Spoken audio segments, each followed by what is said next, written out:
Let's get salty! Everyone, Zeddy here again today with a brand new video, and it is time to give my absolutely 100% accurate picks on what the best cards will be coming out in Showdown in the Badlands. We're gonna go through every class and the neutrals and give my best pick for each one of those categories. And a friendly reminder, we still have our giveaway going on for 4 rewards tracks out of my pocket. To enter that giveaway, like and comment in the video description below, the one we're looking at here. Be subscribed to the channel. If we hit 76,000 subscribers by the time the expansion goes live, I will add another rewards track. So hit that sub button, make me go broke. And I have access to the all the cards early, you know, with the Theory Crafting account. I don't actually have, if you can take a look at here, over like 1 million dust or whatever. But yeah, let's start off looking at Deathlight, what I think the strongest card will be from that class. And it's a tough one. The Excavate stuff looks pretty good, but I am going to go with the Reska, the pit boss, the 20 mana minion that costs 1 less for each minion that died this game. It has Rush and Death Rattle. Take control of a random enemy minion. If it wasn't for Excavate, I don't know if this card would be as good as I'm hoping or thinking it'll be, but this comes down relatively cheap pretty early on. I saw it at 0 mana, like turns 5 and 6 in Theory Crafting, but bringing it back with that Excavate reward, giving it Lifesteal Reborn can be very powerful, and there's not a lot of minions in Deathlight you really want to bring back other than this and the Titan, and I just think it's a really solid card. It can be played in Rainbow, Double Unholy, and Frost. It's got a lot of potential, and I do think it will be one of the best, if not the best card for Death Knight. For Demon Hunter, I don't know if I'm sold on the Naga Demon Hunter yet, although it has potential. Blind Eye Sharpshooter is certainly a card you could consider to be up there, but I'm gonna go with the Highlander payoff card, Gunslinger Cartridge. Playing this on curve and just blowing up a key card in your opponent's hand can be really good, but also just damaging a bunch of minions where they play like a 1 health minion instead of it being, you know, at full health. That can be pretty good. It can also just completely whiff if they're just holding a bunch of spells or they just don't care that much about their minions. But if they're playing minions, they probably care about it in their deck, and it's just a really solid turn 5 play, and you kind of go off from there. And I do think Reno Demon Hunter has a realistic shot, as Reno is busted. We'll talk about him later, obviously, and you know, it just seems really good in that style of deck. I will say though that Snake Eyes doesn't seem as hot as I was possibly hoping. As Discovering, yeah, just this didn't feel amazing. But overall, I think the standouts in Demon Hunter are Blind Eye Sharpshooter and Gunslinger Cartridge. Druid is a hard one to really pick what the best card's gonna be. There are some doozies.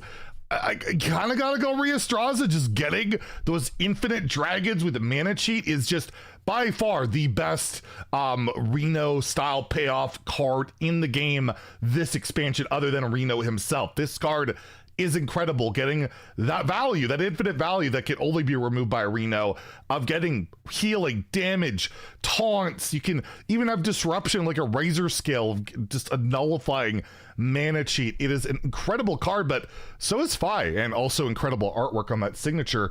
Of getting this 4/12 out for like 0 mana is super solid, or just drawing these dragons can be really good, or playing a 0 mana. Like, there's a lot of good Druid cards, and I do think Dragon Druid is going to come together and be a legitimate deck. For Hunter, I'm going, for me, it's like a no-doubter. This card to me, Camouflage Mount, is insanely good and can go into pretty much any Hunter deck that remotely fights for the board.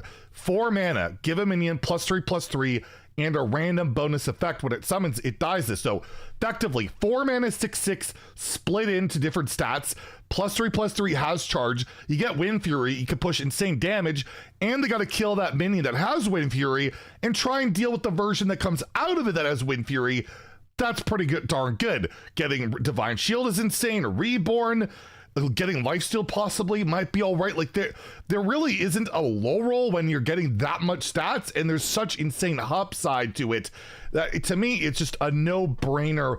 Really solid card, and I think Hunter got some really good stuff. I do think Thelgerin the Lost is a viable card for Highlander decks, And Sneaky Snakes and Messenger Buzzer just stand out as really solid cards. And Tim Gallon Hat's not half bad either. There's a lot of really good cards, and to me, it doesn't even matter. Camouflage Mount, to me, absolutely is the best Hunter card. Mage got a lot of crap. I'm just gonna say it. Excavate a Mage feels really slow. The Secret is really bad. Heat Wave feels pretty good. So I'll go Heat Wave. Deal 2 damage to an enemy minion's neighbors. Quick Draw, all instead, not bad. Even without the Quick Draw, it's pretty good at 2. With it, it's incredible, and yeah, that's decent AoE and removal. I just don't think Excavate Mage is going to be a thing. I don't think it's very good. I don't think the elemental stuff is worth it at all. And yeah, I mean, the best Excavate card is Blast Mage Minor. It's just not, it's so slow, and its value in a class that could just OTK you with Sif, and I just don't think you care enough about it.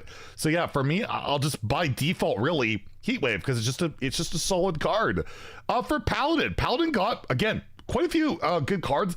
If not, they're not super exciting, broken or anything, but they got some pretty cool cards. I'm just gonna go lay down the law. This is just a really efficient, effective removal. The fact it has tradable is just really solid on it, where, oh, I top decked it, I'll just, draw for another card, or it's just the perfect removal in that situation.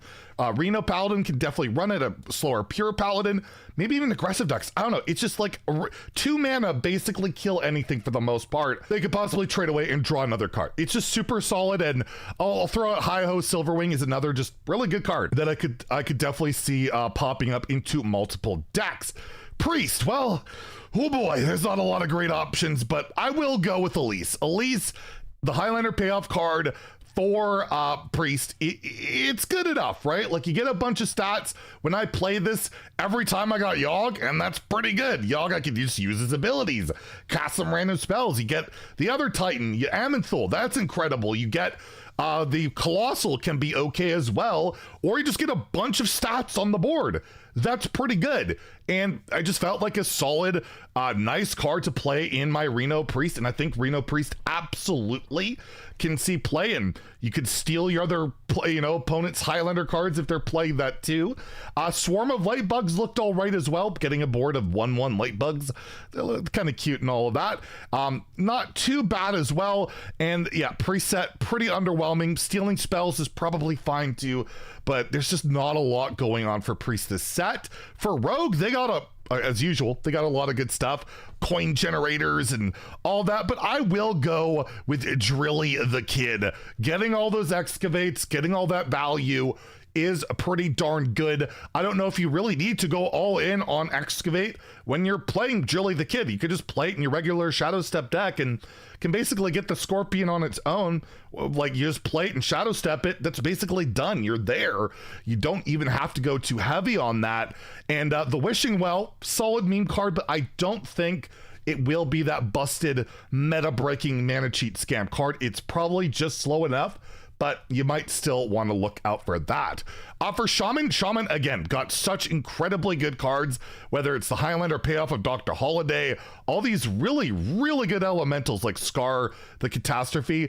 I just got to go Trusty Companion. This card is just insane. You put it on any minion type and you're running it in your deck, you're going to get more. Just elementals alone, really good. Totems, really good. Think about Hand of Adal. Hand of Adal was 2 mana, +2/+2 draw card. It didn't need a specific minion type, but even that got nerfed, right? To a +2/+1, and is still a pretty good card to this day. I just think this is one of the most busted cards, buff spells we've ever seen. And I think Shaman got a lot of really good cards. I think it's that far ahead of everything else. So yeah, look out for Trusty Companion. For Warlock, it just doesn't really matter to me which I pick. It's whatever card excavates you the fastest to the Azurite Snake.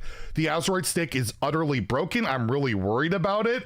It was the worst part of the theory crafting experience for me, where they just play this 3 times. You're dead. There's nothing you can do, and it's healing them while they're, bouncing it and doing all of that. You can't gain armor to beat it. You can't, heal up after it. It's really hard to interact with this and is not very fun. And again, doesn't take that long to get to. And with Warlock, when you have premium removal and your OTK or your combo card itself is healing you, yeah, it's pretty hard to kill them. So look out for that. There's a very good chance this card is going to be a terror early on, and I hope I'm wrong. I hope it's not like it's something that doesn't have to get nerfed really fast, but if it is as good as I think it might be, yeah, it's something that's going to get nerfed really fast because it's everything you don't want in Hearthstone. It's like United on Stormwind style of stuff. It's Demon Seed style of stuff. It's really bad. So I'll just say Smokestack. It excavates and it gets you that reward. It's just utterly nuts. And Warrior, oh my god, Warrior barely got anything. The taunt stuff is okay. It's okay. The excavate stuff is atrocious. They're all overcosted. Slagma takes forever to get going, and by the time it does, they can deal with it. This is super slow, although if you're Tice, you play it, and I blow up immediately. But Blast Tortoise is pretty ridiculous. Buffing this up, it's an AoE, can be a massive threat. All these buff taunt cards they added are all really solid. Battle Pick Axe basically gives you like infinite damage. I'm gonna go with Battle Pick Axe as the best warrior card. That's what's going to help you just keep pushing damage, keep killing minions, and it's really not hard to keep this going basically forever and ever. And neutrals, I mean, it's Reno. Reno's insane. You clear the board, you literally clear your opponent's board entirely, no matter what. Dormants, locations, doesn't matter. It's all gone, and they're restricted to one space on that board. The next turn, they can only have one thing, not even a minion, anything. So like a location, that's it. And then you get some pretty good hero powers that could get you draw value. It pushes down. It's just, this card's nuts. It's the only reason Highlander decks are going to be a thing is Reno. Do I think it's outright broken and going to be nerfed immediately? I don't think so. It's just really strong. So we'll have to wait and see, but absolutely my pick for the best neutral. And I don't think anything else really comes all that close. So let me know what you guys think in the comments below, what you think will be the best cards. And if you enjoyed the video, please like and subscribe. Have a great day. Stay salty, my friends.